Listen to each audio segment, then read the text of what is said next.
देख रहे हैं फर्स्ट ट्रेड। मैं हूं दीपाली राणा और मैं हूं मिहिर भट्ट। और कम से कम आज एक नए हफ्ते की शुरुआत एक अच्छी नोट पर हो रही है, क्योंकि इंटरनेशनल क्यूज भी अच्छे हैं और साथ ही इंडियन मार्केट्स के लिए जो लेवल्स हैं, फिर से एक बार उम्मीद है कि 8500 के ऊपर निफ्टी निकलने की कोशिश कर सकता है। और आई थिंक एक अच्छी चीज़ ये भी है कि इस हफ्ते की शुरुआत में ही जिस तरह के संकेत यूएस से आए हैं, I think that is what markets wanted.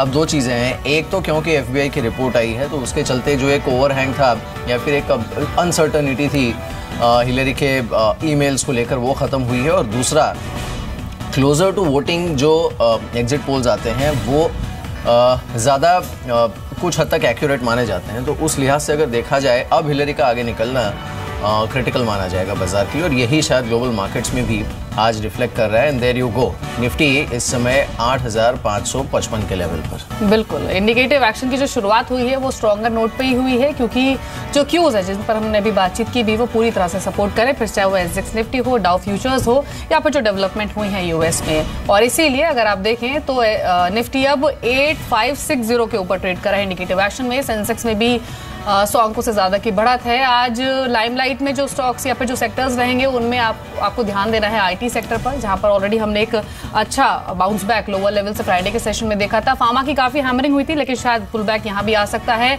Banking stocks focus में रहेंगे अर्निंग्स की वजह से, तो ये कुछ क्रूशियल या फिर कहें कि की सेक्टर्स रहेंगे जहां पर आपका ध्यान आज के सत्र में होना चाहिए। रुपए की भी जो शुरुआत हुई है वो फ्लैटिश टोन पर ही हुई है, और हमने देखा भी है कि जो रुपया है वो पिछले कई सत्रों से एक रेंज में और एक स्टेबिलिटी ही दिखा रहा है। अभी भी 66.74 पर भारतीय रुपए की ओपनिंग हुई है, करीब 4 पैसे की कमजोरी के साथ अभी 66.76 के लेवल पर ट्रेड करते हुए। हालांकि हमने इंटरनेशनल मार्केट में डॉलर में एक उछाल देखा, जिस तरह से हिलरी लीड करती हुई नजर आई। हमने तो एक रिलीफ रैली क्रूड प्राइसेस में भी देखी, और डाउ फ्यूचर्स तो ऑलरेडी 200 अंकों की बढ़त दिखा रहा है।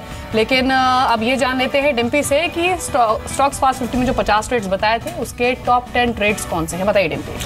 बिल्कुल, पहला आपको जो ध्यान रखना होगा आज वो मैक्लोड रसल है, क्योंकि चाय के दाम फिर से बढ़ सकते हैं और चाय और कॉफी की बड़ी कंपनी मैक्लोड रसल, इसके अंदर एक पुल बैक ट्रेड देखने को मिलेगा।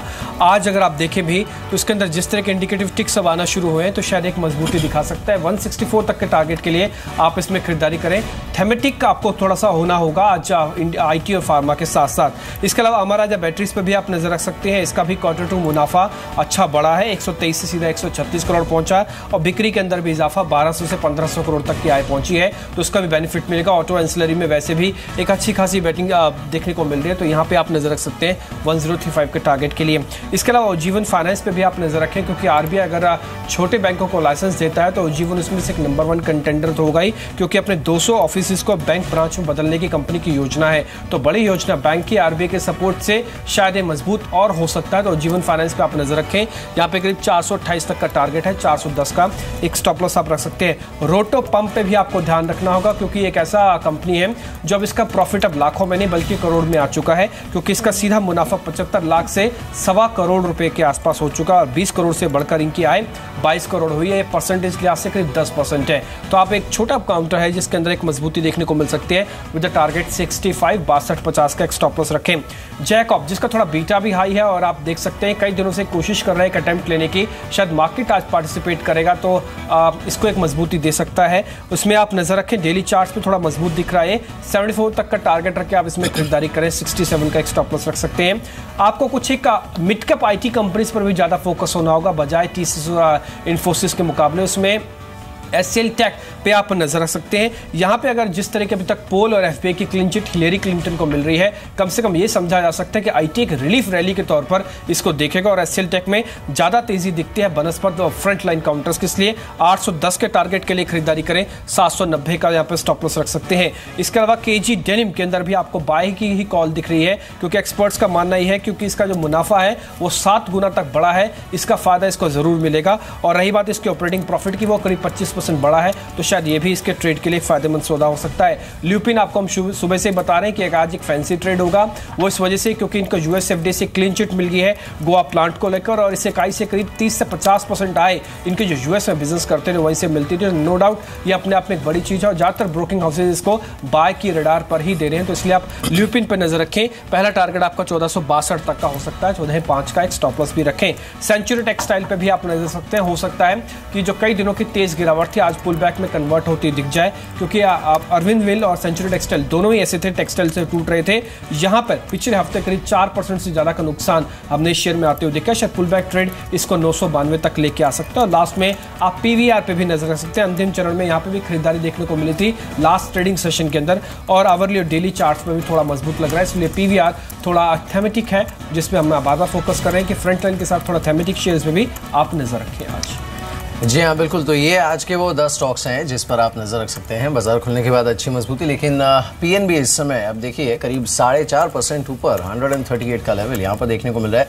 अच्छी चीज़ ये है कि जो ओपनिंग टेक्स हैं वो स्टेबलाइज होने के बाद भी एक तो सेंसेक्स और निफ्टी में बहुत ज़्यादा गैप नहीं दिख रहा है, एंड सेकेंडली करीब 1-8% की तेज़ी दोनों ही इंडाइसेस पर दिख रही है। तो जो पिछले हफ्ते की कंसर्न थी कि इस हफ्ते पता नहीं मार्केट का क्या होगा, कम से कम आज पहले दिन इसे ब्रीदर ज़रूर मिल रहा है।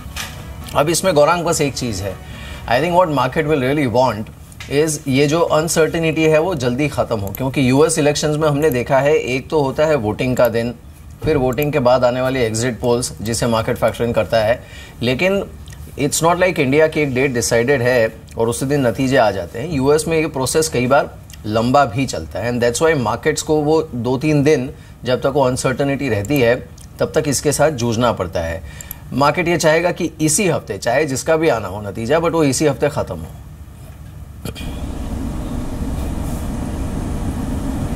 वेल वाद विवाद नहीं होना चाहिए हीर, सुप्रभात पहले तो आपको। और जिस तरीके से तानाशाही चल रही थी, तू मैं चल रही थी, मैं भी ये उम्मीद रखता हूँ क्योंकि दोनों ही गुट में उत्साह ऊपर के तरफ है। और जहाँ तक आरोप प्रति आरोप का सिलसिला चला है तो आप हिलेरी क्लिंटन को छोड़ दीजिए, डोनाल्ड ट्रंप साहब ने तो प्रेसिडेंट ओबामा के ऊपर सवाल निशान लगाया था और ये कह दिया था कि वो अमेरिकी है ही नहीं। अब जब इस हद तक कोई जा सकता है तो अगर मार्जिन बहुत ही कम रहा ऑफ डिफीट, अगर हिलेरी क्लिंटन जीत जाती है बहुत ही छोटे मार्जिन से, तो शायद कोई कानूनी प्रक्रिया या फिर कोई वापिस रिकाउंटिंग वगैरह की परिस्थिति खड़ी हो सकती है अगर वहाँ पर ऐसा कुछ होता है तो। और वो मेरे ख्याल से मौका डोनाल्ड ट्रंप साहब बिल्कुल ही चूकने नहीं देंगे, क्योंकि it's in his nature to do things like this. जी, लेकिन इंडिकेटिव एक्शन में आप देखिए फार्मा स्टॉक्स में एक रिलीफ रैली साफ तौर पे देखी जा रही है। सबसे ज्यादा स्ट्रॉन्ग रिएक्शन है ल्यूपिन पे, जो कि 10% ऊपर ट्रेड कर रहा है, और इस 10% के उछाल के पीछे एक स्ट्रॉन्ग रीजन भी है। गोवा प्लांट को यूएसएफडी से क्लीन चिट मिली है, जहां से कंपनी करीब यूएस से 50% तक के रेवेन्यूज ड्राइव करती है। एक खबर अभी भी टाटा मोटर्स पे भी आई है कि जो यूके की जेएलआर अक्टूबर सेल्स हैं वो बढ़ी हैं और 7,121 यूनिट से बढ़कर ही 8,626 यूनिट्स पर रही हैं। लेकिन गौरांग, मैं आप ही के पास फिर से आऊंगी और टाटा मोटर्स पर आपकी राय लेना चाहूंगी। हालांकि स्टॉक अभी इंडिकेटिव एक्शन में फ्लैट है, लेकिन एफआईज ने जो कंसर्न्स रेज किए हैं टाटा सन्स को, जो एक्सेस इन्फॉर्मेशन रही है, strategic information about Tata Motors, क्या ये कुछ मूड बिगाड़ सकती है इन्वेस्टर्स का? वेल मुझे ये नहीं पता कि एफआईएस को ये कहाँ से पता चला कि टाटा सन्स को इन्फॉर्मेशन मिली है। और आई डोंट थिंक इस तरीके के अगर आपको कोई आरोप लगाने हैं तो you have to back it up Deepali. आप सिर्फ हवा में तीर नहीं चला सकते हैं। और मैं ये मानता हूँ, और मैं अब किसी पक्ष के बारे में बात नहीं करता, हाँ आप मुद्दा उठा सकते हैं कि रिस्पेक्टिव गवर्निंग अथॉरिटीज़ के साथ, सेबी के साथ, कि ऐसा कुछ हुआ हो तो उसका क्लैरिफिकेशन आए और उसमें इन्वेस्टिगेशन किया जाए। एफआईएस को ये कहाँ से पता चला कि टाटा सन्स को इन्फॉर्मेशन मिली थी, तो फिर उनको क्यों नहीं मिली? और मैं ये कहता हूँ कि हाँ एफआईएस को भी मिली होगी अगर आरोप ही लगाना है तो। सो आई थिंक ये बातें हैं, अगर आप कवरेज हमारी पॉजिटिव है, और मैं ये मानता हूँ कि, और ये चाइना के टाइम के स्लो डाउन पर भी थी पॉजिटिव कवरेज, ब्रेक्जिट जब हुआ तब भी हमने पॉजिटिव कवरेज की थी, और हमने कई बार आपके चैनल पे उस समय पर आपके साथ, आपके सहयोगी के साथ बात करते हुए निवेश की राय दी। आज भी मैं कहता हूं कि किसी कारणवश, और ये जो पूरा सिलसिला है दोनों गुटों के बीच में, अगर ये कुछ और आरोप प्रति आरोप आते हैं और कुछ और नरम होता है परिस्थिति, गिरावट में खरीदारी की राय होगी लंबी अवधि के लिए।